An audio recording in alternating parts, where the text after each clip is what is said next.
കാഴ്ചകൾക്കൊരു പഞ്ഞവുമില്ലാത്ത നാടാണല്ലോ നമ്മുടെ കൊച്ചു കേരളം. അപ്പൊ നമ്മൾ ഇന്ന് രണ്ടാമത്തെ എപ്പിസോഡാണ് ശബരിമല കാനനപാതയിൽ കൂടിയുള്ള യാത്ര. ശബരിമലയിലെല്ലാം ആക്റ്റീവായി കഴിഞ്ഞു.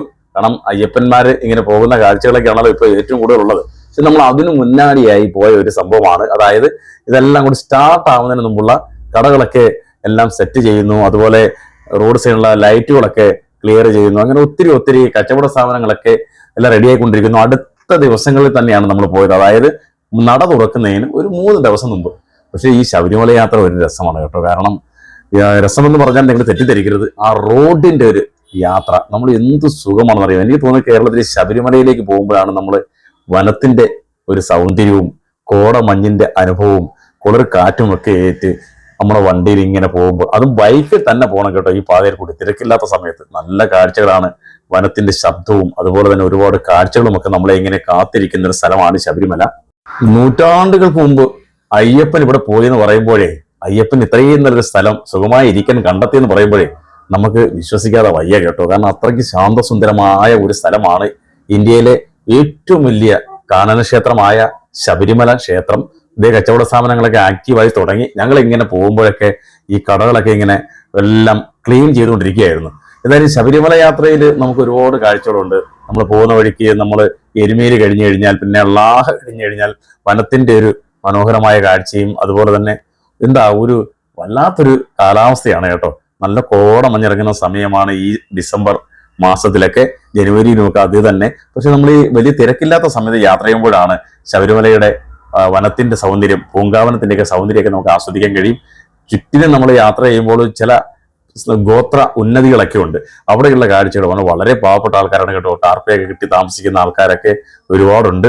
ഗോത്ര വിഭാഗങ്ങളിൽ ചിലരൊക്കെ ഇച്ചിരി മെച്ചമായിട്ട് ഉള്ള വീടെന്ന് പറയുന്നത് ചെറിയ ഈ ഷീറ്റൊക്കെ ഇട്ടതേ കാണുന്ന കണക്കുള്ള വീടുകളാണ്. ചെറിയ കട്ടയൊക്കെ കെട്ടി, അതുപോലെ തന്നെ മുള കൊണ്ടുള്ള വീടുകൾ, കൂടുതലും ടാർപോളിൻ വീടുകളാണ്.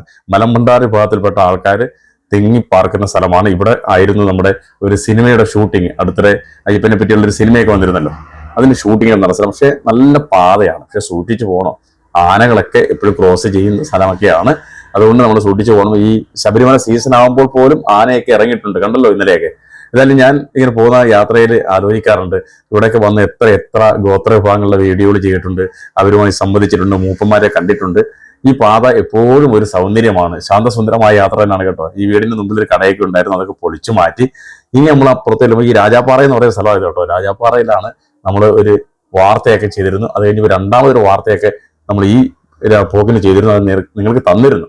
അപ്പോൾ അതുപോലെ ഒരുപാട് കാഴ്ചകൾ, വോട്ടവകാശമില്ലാത്ത ആൾക്കാർ താമസിക്കുന്ന സ്ഥലങ്ങളുണ്ട് എന്നുള്ളത് കേൾക്കുമ്പോൾ അത്ഭുതമാണ്. അതുപോലെ വളരെ ബുദ്ധിമുട്ട് അനുഭവിക്കുന്ന ജനവിഭാഗങ്ങളൊക്കെ താമസിക്കുന്ന സ്ഥലവും ഉണ്ട്. എന്നെങ്കിലും ഞങ്ങൾ ഇപ്പോൾ അങ്ങോട്ട് ചെല്ലുമ്പോൾ നിങ്ങൾക്കൊരു കാഴ്ച കാണിക്കുന്ന വെച്ചാൽ, ഇതിനു മുമ്പ് വളരെ വിവാദമായ, അതുപോലെ തന്നെ കേരളത്തിൽ ഏറെ ശ്രദ്ധിക്കപ്പെട്ട ഒരു വാർത്ത ചെയ്ത സ്ഥലത്തേക്കാണ് നമ്മൾ പോകുന്നത്. അതും ശബരിമല പൂങ്കാവനത്തിലാണ് ഈ ഭാഗം എന്ന് പറയുന്നത്. ഇപ്പോൾ നമുക്ക് അതിന്റെ കാഴ്ചകളും കൂടെ ഒന്നും കൂടി തരുന്നുണ്ട്. ഇവിടെ എല്ലാ ഗോത്ര വിഭാഗങ്ങൾ, മലമ്പണ്ടാരങ്ങളാണ് ഇവിടെ ഏറ്റവും കൂടുതൽ താമസിക്കുന്നത്. അവർ താമസിക്കുന്ന വീടുകളാണ് കാണുന്നത്. ആനച്ചാലാണ്. അതായത് നമുക്ക് ഓരോ കാഴ്ചകളും ഓരോ അനുഭവങ്ങളാണ്, വ്യത്യസ്തമായ കാഴ്ചകളാണ് ശബരിമല യാത്രയിൽ കാണാൻ പറ്റുക. അതുപോലെ അത്യപൂർവമായ പ്രകൃതിയുടെ സൗന്ദര്യം ആസ്വദിച്ച് ഇങ്ങനെ പോകാം. ഇപ്പോൾ മഴക്കാലമൊക്കെ കഴിഞ്ഞ് നല്ല ഊറ്റും ഉറയൊക്കെ ഉള്ളതിനാൽ പല സ്ഥലത്തും ചെറിയ ചെറിയ വെള്ളച്ചാട്ടങ്ങളൊക്കെ ഉണ്ട്. അപ്പം വീണ്ടും നമ്മൾ ഓരോ സ്ഥലത്ത് ചെല്ലുമ്പോഴും നമുക്ക് വനത്തിൽ താമസിക്കുന്ന ആൾക്കാരുടെ വീടുകൾ കാണാൻ കഴിയും. വളരെ ബുദ്ധിമുട്ടി കഴിയുന്ന ആൾക്കാർ ഇക്കൂട്ടത്തിലുണ്ട് കേട്ടോ. ഇതുകൊണ്ടറിയാം മിക്കവാറും എല്ലാം വനവാസികളെ ബുദ്ധിമുട്ടി തന്നെയാണ് കഴിയുന്നത്. എന്നെങ്കിലും നമുക്ക് ആ കാഴ്ചകൾ നിങ്ങളെ ഒരുപാട് ഞാൻ കാണിച്ചിട്ടുണ്ട്, ഇനിയും ഞാൻ കാണിക്കും. സീസൺ കഴിയുമ്പോൾ വീണ്ടും അങ്ങോട്ടൊരു യാത്രയുണ്ട്. ശബരിമല സീസണിലുള്ള സാധാരണ യാത്ര ചെയ്യുക, അല്ലാത്ത സമയത്താണ് യാത്ര ചെയ്യുക. അപ്പോൾ ഒത്തിരി ഒത്തിരി ഉന്നതികളൊക്കെ നമുക്ക് ഇങ്ങനെ കണ്ടുപോകാൻ പറ്റും. ശരിക്കും പറഞ്ഞാൽ കാനനവാസന്റെ സ്ഥലത്തേക്കുള്ള യാത്രയിൽ ഇതുപോലെയുള്ള കാഴ്ചകൾ ഒരുപാടുണ്ട്. ഞാനിപ്പോൾ കാണിക്കാൻ പോകുന്ന സ്ഥലം തന്നെ അങ്ങനെ ഒരു സ്ഥലമാണ്. ഞാൻ നേരത്തെ വീഡിയോയിൽ തന്നൊരു സ്ഥലമാണ്. ഈ ഇരിക്കുന്ന സ്ഥലം. അങ്ങോട്ട് പോവാണ്. നമുക്ക് അതൊക്കെ ഒന്ന് കണ്ടു നോക്കാം അല്ലേ.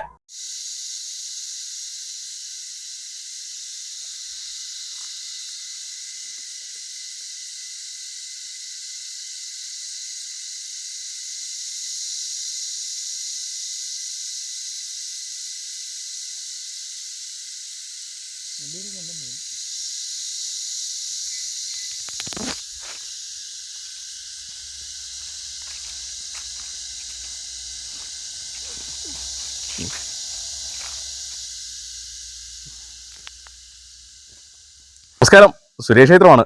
അപ്പോൾ ശബരിമലയിലേക്ക് വന്നതാണ് കേട്ടോ. ഞാൻ നിൽക്കുന്ന സ്ഥലം ഒരുപാട് തവണ നിങ്ങളെ കാണിച്ചിട്ടുണ്ട്. അപ്പോൾ ഞാനൊരു സ്ഥലം കാണിച്ചു തരാം.